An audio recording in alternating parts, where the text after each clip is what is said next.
The other big thing I'm working on right now is a site called oaklandlocal.com, and it's a community news and information hub that my friend Susan Mernitz set up on a whopping $17,000 grant from the JLab's New Voices program. And we're 6 months out of the gate, and we have about 105,000 page views a month, and I think it's getting close to 50,000 unique visitors a month for a strictly local site. We're on the web only at this point. We have a pretty minimal WAP mobile site, but we're going to be doing a whole lot more with mobile, and especially lean mobile, things that are intended to work on what the industry calls feature phones, which means crappy cell phones that can't do as much and don't have the kind of bandwidth that other cell phones do. They're the kind of phones that, according to ComScore, 83% of people have right now. And even though smartphones are going to get more popular, there will always be a mobile digital divide based largely on cost.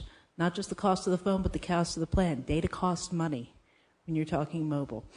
So network congestion, that's not just a problem with AT&T. Verizon and other carriers that deal with BlackBerries are seeing increasing network congestion, and the cell phone providers in the U.S. do not have adequate bands to build out their network capacity in ways that would allow them to adequately serve the data demands that are coming.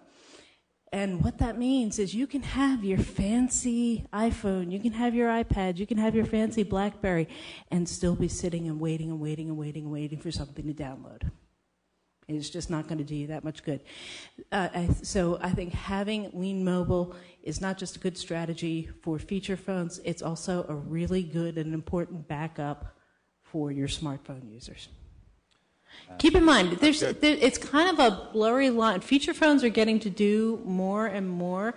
The thing is that the defining characteristic, I think, is that the feature phones tend not to be as friendly to apps. I mean, they can do apps, but they tend not to be as easy to make it work as, say, on an iPhone.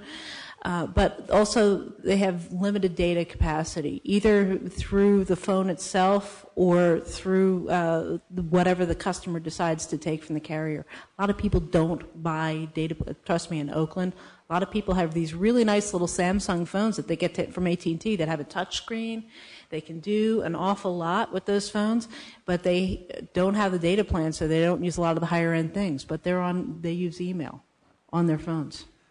Mark has a Walkman. Sony Ericsson Walkman. Mm-hmm. It's a Sony Ericsson Walkman phone. I didn't know it was going to be a feature today, but here it is. Yeah. Tell them what it'll do. What doesn't it do?